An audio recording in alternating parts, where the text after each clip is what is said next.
Can You Catch a Mermaid? Written and illustrated by Jane Ray.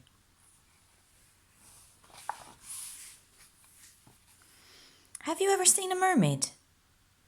Have you ever seen a shimmering tail and some strands of greeny gold hair turning in the water? Maybe not. But did you know that sometimes, just sometimes, a mermaid can turn her fishy tail to legs and come ashore? As long as she keeps hold of something from her ocean home, she can return to the water. But if she should lose that something, she is trapped on land forever.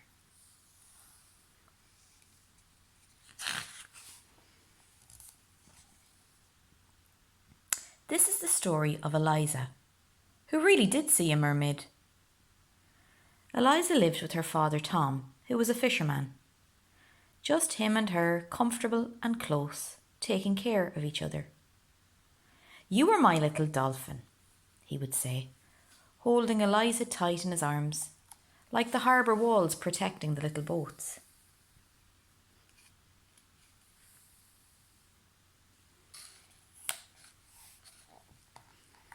Eliza was shy and liked to play by herself, searching in rock pools and collecting pebbles and shells. Sometimes Tom worried about her. "Why don't you go off and play with the other children?" he would say. But Eliza just shook her head. "I only want to be with you," she said. Every day Eliza waved goodbye to her father as he set off in his fishing boat. "What shall I bring you for tea today, little dolphin?" he would say. "Sardines or skate? Hake or herring? Winkles, cockles or crab?" And every day Eliza answered, "Can you catch a mermaid?"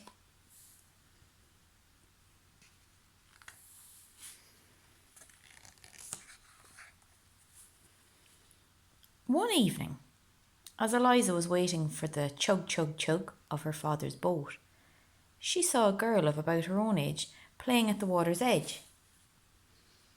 They smiled at each other shyly. The girl didn't frighten Eliza like the children at school. Instead, Eliza felt curious and wanted to talk to her.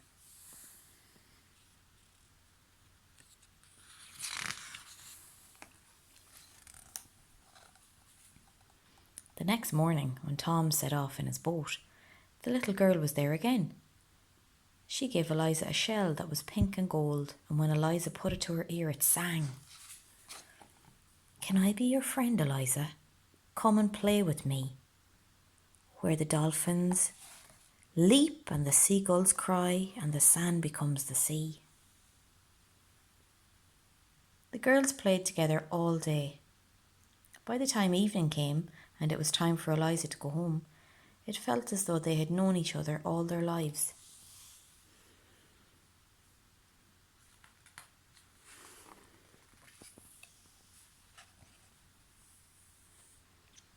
Her name was Freya, and she had long greeny gold hair and pale, pale skin. Her eyes were the colour of stormy seas, and all about her was the scent of salt and rock pools. Around her neck she carried a beautiful little mirror, inlaid with pieces of coral and mother of pearl.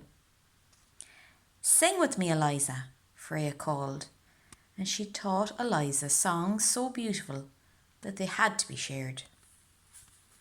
"Dance with me, Eliza," she said, and they danced together like a sea breeze. Eliza didn't know where Freya came from or where she went to at night.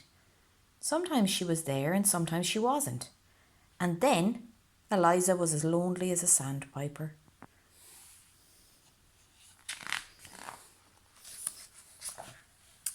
But one morning, Eliza found Freya crying, running up and down at the water's edge, wringing her hands. "I've lost my mirror. It's gone, it's gone. Oh, please help me to find it, please, for I can't go home without it. Without it, I can't ever go home." And then Eliza realised who Freya was. Tom had told Eliza all about the mermaids, how they can come and go to the land and go back into the sea if they keep something special from their ocean home with them.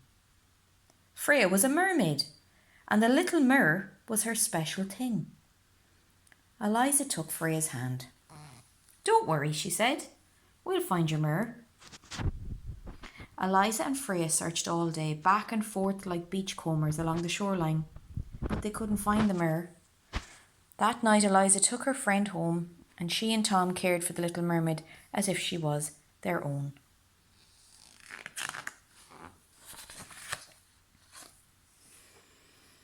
Deep in the ocean, Freya's mother was looking for her daughter, and when the waves whispered the terrible news that the mirror was lost, and with it her child, her grief was great and unspeakable. Her little Freya. That night terrible storms battered the coast where Freya was stranded. Meanwhile, Freya stayed with Eliza and Tom and shared their food and their stories in Eliza's little bed. But Freya was unhappy. She fretted for her family and her ocean home. Every morning she set out to search for the mirror.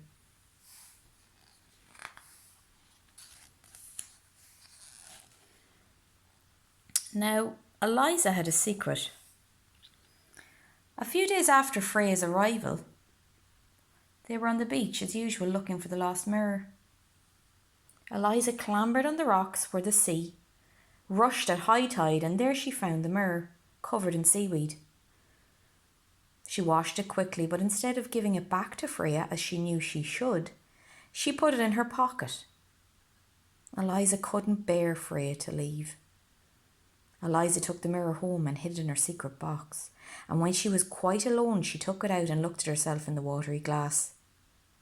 "I'll give it to Freya tomorrow," she thought. But the days passed, and Eliza kept the mirror secret.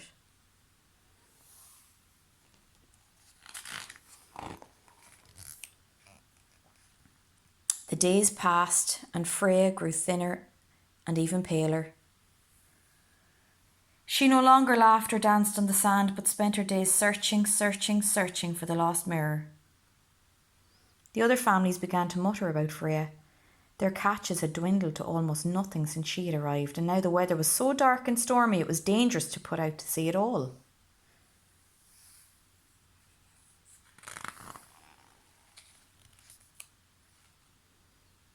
One wild night, Eliza couldn't sleep. The waves crashed against the harbour wall. Eliza picked up the pink and gold shell that Freya had given her when they first met and put it to her ear. At first Eliza heard only the storm outside. Then very faintly she heard a voice sighing, "Let me go home."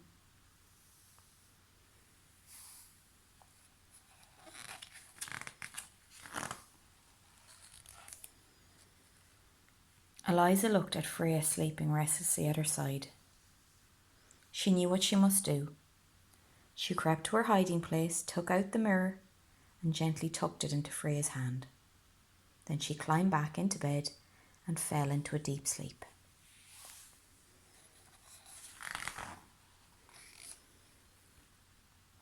In the morning the wind had dropped. Pale sunshine spilled into the room. Freya was gone.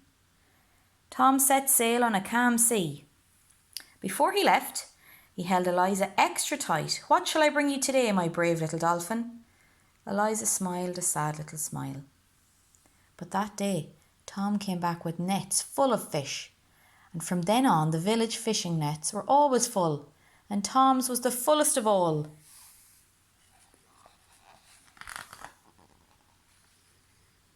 And that day Eliza made new friends. Now she loves playing with the other children. They collect shells, and Eliza shows them how to build mermaids out of sand. When she puts the beautiful pink and gold shell to her ear, she still hears Freya's sweet voice singing to her. And the songs she sings are of her ocean home and the silver fishes that play there.